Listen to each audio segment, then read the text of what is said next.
എല്ലാ നല്ലവരായ കൂട്ടുകാർക്കും മറ്റൊരു വീഡിയോയിലേക്ക് ഹാർദമായ സ്വാഗതം. അർദ്ധരാത്രിയാണ് സമയം. കൃത്യം 2 മണി ആയിട്ടുണ്ട്. ഹിമാലയൻ അതിർത്തിയിലെ മഞ്ഞു പുതച്ച മലനിരകൾ, അവിടെ കൊടും തണുപ്പാണ്. തണുപ്പെന്ന് വെച്ചാൽ 0 ഡിഗ്രിയിലും താഴെ. എല്ലാവരും ഉറങ്ങുകയാണ്. പക്ഷെ നമ്മുടെ അതിർത്തി കാക്കുന്ന റഡാറുകൾ ഉറങ്ങുന്നില്ല. പെട്ടെന്ന് ആ സ്ക്രീനിൽ ഒരു പ്രകാശം മിന്നിമറയുന്നു. ഒരു അജ്ഞാത രൂപം. നിങ്ങൾ ചിന്തിക്കുന്നുണ്ടാവും അതൊരു പക്ഷിയായിരിക്കുമെന്ന്, അല്ലെങ്കിൽ ഒരു മേഘക്കൂട്ടം. പക്ഷെ നിങ്ങൾക്കറിയാമോ, അതൊരു പക്ഷിയല്ല, മേഘവുമല്ല. ശത്രുവിന്റെ കണ്ണുകൾ നമ്മുടെ മണ്ണിലേക്ക് നീളുകയാണ്. നിശബ്ദമായി, അതീവ രഹസ്യമായി അവർ വരുന്നു. ഈ നിമിഷം നിങ്ങൾ കേൾക്കുന്നത് കേവലം കാറ്റിന്റെ ശബ്ദമല്ല, മറിച്ച് വരാനിരിക്കുന്ന ഒരു വലിയ കൊടുങ്കാറ്റിന്റെ മുന്നറിയിപ്പാണ്. നമ്മുടെ അതിർത്തികൾക്ക് ചുറ്റും ശത്രുക്കൾ അത്യാധുനികമായ ആയുധങ്ങളുമായി നിലയുറപ്പിക്കുമ്പോൾ ഭാരതം വെറുതെ കൈകൊട്ടി നോക്കി നിൽക്കുമോ? ഒരിക്കലുമില്ല. അതൊരിക്കലും സാധ്യമല്ലതാനും. ഇത് 1962 അല്ല, ഇത് 1971 അല്ല. ഇത് 2026 കഴിഞ്ഞ് 2030 കുതിക്കുകയാണ്. മാറ്റം ആകാശത്തു നിന്ന് തുടങ്ങുകയാണ്. നാം ഇതുവരെ കണ്ടിട്ടില്ലാത്ത, കേട്ടിട്ടില്ലാത്ത ഒരു പ്രതിരോധ വിപ്ലവത്തിന്റെ തുടക്കം. റഡാറുകളെ വെട്ടിക്കാനും മിന്നൽ വേഗത്തിൽ ആക്രമിച്ച് അപ്രത്യക്ഷമാകാനും ശേഷിയുള്ള ഇന്ത്യൻ കരുത്തന്മാർ അണിയറയിൽ ഒരുങ്ങിക്കഴിഞ്ഞു. ശത്രുവിന് ചിന്തിക്കാൻ പോലും സമയം നൽകാത്ത ഡെത്ത് മിഷനുകൾ ഇനി ഇന്ത്യയുടെ മണ്ണിൽ നിന്ന് പറന്നുയരും. ഭയത്തിന്റെ വിത്തുപാകാൻ ഒരു വിമാനം മതി. അതാണ് AMCA, അതായത് അഡ്വാൻസ്ഡ് മീഡിയം കോമ്പാറ്റ് എയർക്രാഫ്റ്റ്. ഇതിനെ ഞങ്ങൾ നിശബ്ദ വേട്ടക്കാരൻ എന്ന് വിളിക്കുന്നു. എന്തുകൊണ്ട് എന്ന് നിങ്ങൾക്കറിയാമോ അങ്ങനെ വിളിക്കുന്നത്? ഇതിലൊരു വലിയ രഹസ്യമുണ്ട്. ശത്രുവിന്റെ ഏറ്റവും അത്യാധുനികമായ റഡാറുകൾക്ക് പോലും AMCA ഒരു വെറും പുകമറ മാത്രമാണ്.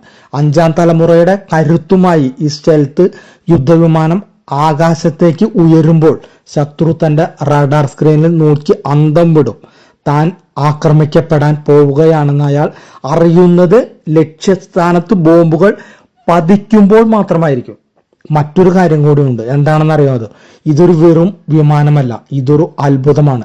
ഇന്ത്യയിലെ മുൻനിര സ്വകാര്യ കമ്പനികളും HAL-ഉം കൈകോർത്ത് നിർമ്മിക്കുന്ന ഈ വിമാനം ഭാരതത്തിന്റെ സാങ്കേതിക മികവിന്റെ ഒരു ഉത്തമ തെളിവാണ്. കാർബൺ ഫൈബറുകൾ കൊണ്ടുള്ള ശരീരം, റഡാർ തരംഗങ്ങളെ ആഗീകരണം ചെയ്യുന്ന പ്രത്യേക പെയിന്റ്, സൂപ്പർസോണിക് വേഗതയിൽ പറക്കുമ്പോഴും ശത്രുവിന് പിടികൊടുക്കാത്ത രൂപകൽപ്പന. AMCA ആകാശത്തിറങ്ങുന്നത് യുദ്ധം ചെയ്യാനല്ല, അത് ആദ്യം മനസ്സിലാക്കുക, മറിച്ച് യുദ്ധം തുടങ്ങുന്നതിന് മുമ്പ് തന്നെ അത് അവസാനിപ്പിക്കാനാണ്. ഒരു ഭാഗത്ത് AMCA നിശബ്ദമായി നീങ്ങുമ്പോൾ മറുഭാഗത്ത് ആകാശം പിളരുന്ന ശബ്ദവുമായി മറ്റൊരു കരുത്തം വരുന്നുണ്ട്. ആരാണത്? തേജസ് മാർക്ക് 2. നിങ്ങൾ വിചാരിക്കുന്ന ആ പഴയ തേജസ് അല്ല ഇത്. ഇതിന്റെ സിരകളിൽ ഓടുന്നത് ലോകത്തിലെ ഏറ്റവും കരുത്തുറ്റ എഞ്ചിനുകളിൽ ഒന്നായ GE F414 ആണ്. ഒരു സെക്കൻഡ് പോലും പാഴാക്കാതെ ശത്രുവിന്റെ വിമാനങ്ങളെ പിന്തുടർന്ന് വേട്ടയാടാൻ ഇതിനാകും. ഇതൊരു മൾട്ടി റോൾ യുദ്ധവിമാനമാണ്. ഒരേ സമയം ഒന്നിലധികം ലക്ഷ്യങ്ങളെ തകർക്കാൻ ഇതിന് ശേഷിയുണ്ട്. അത് ആകാശത്തായാലും കരയിലായാലും കടലിന്റെ ആഴത്തിൽ പോയൊളിച്ചാലും. തേജസിന്റെ മിസൈലുകളിൽ നിന്ന് രക്ഷപ്പെടുക അസാധ്യമാണ്. തദ്ദേശമായി വികസിപ്പിച്ചെടുത്ത ഇത്തരം റഡാർ സിസ്റ്റം ഇതിനെ ഒരു ഡിജിറ്റൽ യുദ്ധക്കളമായി മാറ്റുന്നു. ശത്രു വിമാനങ്ങൾ നമ്മളെ കാണുന്നതിന് കിലോമീറ്ററുകൾക്ക് മുമ്പ് തന്നെ തേജസ് അവയെ പൂട്ടിക്കഴിയും. Lock, load, fire. ഈ 3 വാക്കുകൾക്കപ്പുറം ശത്രുവിന് മറ്റൊരു ലോകമുണ്ടാവില്ല. കാരണം തോൽക്കാൻ നമ്മുടെ ഭാരതം ഒരിക്കലും തയ്യാറല്ല. ലോകം മുഴുവൻ ഭയക്കുന്ന ഒരു പേരുണ്ട്. എന്താണത്? റഫാൽ. പക്ഷെ നിങ്ങൾക്കൊരു രഹസ്യം അറിയാമോ? ഇനി റഫാൽ വരുന്നത് ഫ്രാൻസിൽ നിന്നല്ല, അത് നിർമ്മിക്കപ്പെടുന്നത് ഇന്ത്യയുടെ ഹൃദയഭാഗത്താണ്. ദസാൾട്ട് ഏവിയേഷനും ഇന്ത്യൻ കമ്പനികളും ഒന്നിക്കുമ്പോൾ പിറക്കുന്നത് ലോകത്തെ ഏറ്റവും വിനാശകാരിയായ യുദ്ധമുറയാണ്. ഭാരതത്തിൽ നിർമ്മിക്കപ്പെടുന്ന റഫാൽ വിമാനങ്ങൾ നമ്മുടെ കാലാവസ്ഥയ്ക്കും വെല്ലുവിളികൾക്കും അനുസരിച്ച് പരിഷ്കരിച്ചതായിരിക്കും. ഹിമാലയത്തിലെ കൊടും തണുപ്പിലും മരുഭൂമിയിലെ ചുട്ടുപൊള്ളുന്ന ചൂടിലും ഒരുപോലെ പൊരുതാൻ ശേഷിയുള്ള കരുത്തന്മാർ. ഇന്ത്യയുടെ ആകാശത്ത് റഫാലും തേജസും AMCAയും ഒരേ സമയം അണിനിരക്കുമ്പോൾ ഏഷ്യയിലെ ഏറ്റവും വലിയ വ്യോമശക്തിയായി നമ്മുടെ ഭാരതം മാറും. ഇത് കേവലം വിമാനങ്ങളുടെ എണ്ണമല്ല, ഇത് ഈ ആകാശത്തിനു മേലുള്ള നമ്മുടെ അധീശത്വത്തിന്റെ കഥയാണ്. ഒരു യുദ്ധവിമാനത്തിന്റെ ശക്തി അതിന്റെ ചിറകുകളിലല്ല എന്ന് നിങ്ങൾക്കറിയാമോ? അത് അതിന്റെ ഹൃദയത്തിലാണ്. അതായത് അതിന്റെ എഞ്ചിൻ. ദശകങ്ങളായി നാം എഞ്ചിനുകൾക്കായി മറ്റുള്ളവരുടെ മുന്നിൽ കൈനീട്ടി. എന്നാൽ ഇന്ന് സമയം മാറി, കാലം മാറി. അമേരിക്കയുമായുള്ള ചരിത്രപരമായ കരാറിലൂടെ യുദ്ധവിമാന എഞ്ചിനുകൾ ഇന്ത്യയിൽ നിർമ്മിക്കപ്പെടും. 100% സാങ്കേതിക വിദ്യയും ഇന്ത്യയിലേക്ക് കൈമാറ്റപ്പെടുന്നു. ഇതൊരു ചെറിയ കാര്യമല്ല. ഇനി നമുക്ക് ആരെയും ഭയപ്പെടേണ്ടതില്ല. ഉപരോധങ്ങളുടെ കാലം കഴിഞ്ഞു.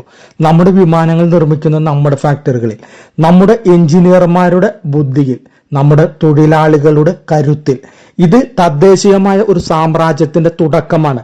ആത്മനിർഭർ ഭാരത് എന്നത് ഇനി വെറും വാക്കല്ല, അത് ആകാശത്ത് മുഴങ്ങുന്ന എഞ്ചിനുകളുടെ ഇരമ്പലാണ്. തോൽക്കാൻ നമ്മുടെ ഭാരതം ഒരിക്കലും തയ്യാറല്ല എന്ന് ഉറക്കെ ഉറക്കെ വിളിച്ചു പറയുന്ന ഒരു ഇരമ്പൽ. പക്ഷെ മറ്റൊരു രഹസ്യം കൂടിയുണ്ട് സുഹൃത്തുക്കളെ. യുദ്ധം മാറുകയാണ്. ഇനി വെറും വിമാനങ്ങൾ മാത്രം പോരാ, ആർട്ടിഫിഷ്യൽ ഇന്റലിജൻസ് നിയന്ത്രിക്കുന്ന വിമാനങ്ങളാണ് ഭാവി. പൈലറ്റ് ഇല്ലാത്ത ഡ്രോണുകൾ, യുദ്ധവിമാനങ്ങൾക്ക് അകമ്പടി പോകുന്ന വിഗ്മാൻ സാങ്കേതികവിദ്യ ഇന്ത്യ പരീക്ഷിച്ചു കഴിഞ്ഞു. ഇതിനെക്കുറിച്ച് നിങ്ങൾ കേട്ടിട്ടുണ്ടോ? ഒരു പൈലറ്റ് വിമാനം പറത്തുമ്പോൾ കൂടെ സഹായിക്കാൻ റോബോട്ടിക് വിമാനങ്ങൾ. എന്താല്ലേ കാഴ്ചപ്പാടുകൾ! ക്വാണ്ടം കമ്മ്യൂണിക്കേഷൻ, ലേസർ ആയുധങ്ങൾ, ശത്രുവിന്റെ കമ്മ്യൂണിക്കേഷൻ ജാം ചെയ്യാനുള്ള ഇലക്ട്രോണിക് വാർഫെയർ സംവിധാനങ്ങൾ, ഇവയെല്ലാം വരും ദിവസങ്ങളിൽ, അതായത് 2030 ഇന്ത്യൻ വിമാനങ്ങളുടെ ഭാഗമായി മാറാൻ പോകുകയാണ്. ശത്രു വെടിവെക്കുന്നതിന് മുമ്പ് അവന്റെ മിസൈൽ സിസ്റ്റം പ്രവർത്തനരഹിതമാക്കാൻ നമ്മുടെ വിമാനങ്ങൾക്ക് കഴിയും. ഇതൊരു ഡിജിറ്റൽ യുദ്ധമാണ്. ഈ യുദ്ധത്തിൽ ജയിക്കാൻ ഭാരതം സുസജ്ജമാണ്. ഇതൊരു താക്കീതാണ്. സമാധാനം ആഗ്രഹിക്കുന്ന ഒരു രാജ്യം സദാ സജ്ജമായിരിക്കണം എന്ന പാഠം നാം പഠിച്ചു കഴിഞ്ഞു. 2030 ഇന്ത്യയുടെ വ്യോമാതിർത്തി കടക്കാൻ ശ്രമിക്കുന്ന ഏത് വിദേശ ശക്തിയും ഓർക്കുക, നിങ്ങൾ നേരിടാൻ പോകുന്നത് ലോകത്തെ ഏറ്റവും ക്രൂരമായ വേട്ടക്കാരനെയാണ്, നമ്മുടെ ഭാരതത്തെ. നമ്മുടെ ആകാശത്ത് ഇനി തദ്ദേശീയമായ അഗ്നിജ്വാലകൾ പടരും. ഇത് ഒരു നവഭാരതത്തിന്റെ ഉദയമാണ്. നമ്മുടെ ശാസ്ത്രജ്ഞർ, നമ്മുടെ എഞ്ചിനീയർമാർ, നമ്മുടെ സൈനികർ, ഇവരുടെ കഠിനാധ്വാനമാണ് ഈ സ്വപ്നത്തെ യാഥാർത്ഥ്യമാക്കുന്നത്. 2030 എന്നത് ഇന്ത്യയുടെ പ്രതിരോധ ചരിത്രത്തിലെ പുതിയൊരു അധ്യായമായിരിക്കും. ലോകം നമ്മളെ ഭയത്തോടെയല്ല, മറിച്ച് ബഹുമാനത്തോടെ നോക്കി നിൽക്കുന്ന കാലം വിദൂരമല്ല. തയ്യാറെടുപ്പുകൾ കഴിഞ്ഞു. ഇനി കളി തുടങ്ങാം. കാരണം ഇത് ഭാരതത്തിന്റെ ആകാശമാണ്. ഇവിടെ വാഴുന്നത് ഭാരതത്തിന്റെ കരുത്തന്മാരാണ്.